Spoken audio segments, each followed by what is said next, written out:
Populism is an issue in many countries, many developed countries particularly.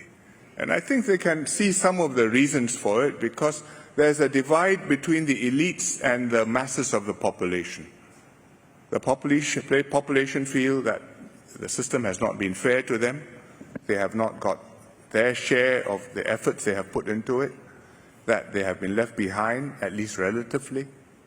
And not just that it has been unequal, but that they are not getting the respect and the status which they feel that they deserve as citizens in the country. Certainly, I think that sentiment is very strong in Donald Trump supporters. You would see that in the people who voted for Brexit in England. You would see that in the yellow vests in France, in the National Front, National Party supporters who vote for Marine Le Pen. And you see that in many other countries too. I would say even in Hong Kong, you could describe what the demonstrators and protesters want as a kind of populism. That system not working for me, let's express our unhappiness. We can spend a long time discussing what went wrong which led to that in the other countries, but I think what in Singapore we have tried very hard to do to avoid being in that position is to have a government which focuses very much on the basic needs of the people. So we talked about housing just now, how we make sure that everybody in Singapore can afford to buy a house with maybe 25% of his income, and between him and his wife, they can afford to buy a house and have an asset.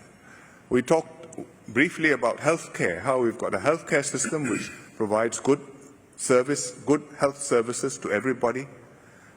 And even if you are poor, there are schemes to help you and you will not be denied medical care which you need. It's not free, it's not automatic, but it is available and it works. We didn't talk about education, but education is a very important part of it, to make sure that everybody feels that if you can make the effort, if you will make the effort, you can do well and you can advance in life, and your family can go with you and advance in life.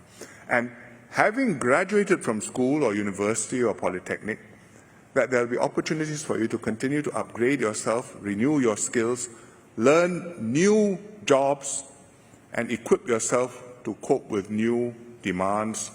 Because you graduate at the age of 20, but you may be working for 50, 60 years after that, and you need to update your skills. You can't be 60 years' time, depending on what you learned 60 years ago. That's not. The world will have changed many times. So in many ways, we have tried to make sure that people have basic needs met, aspirations achievable, and a sense that this is theirs, this is their country, that they have every reason to be proud of it, and they will defend the system and they will defend the country. And if we can do that, and they can adopt this system, as this is my system, it works for me. There's no need for you to go and vote for a team which will pull the system down. Because the system is working for you, why do you want to pull it down? But it calls for high-quality political leadership, high-quality civil service, and not just competence, but conviction and commitment, that you believe you are doing this for a purpose, which is not just to advance your own career or make your own fortune.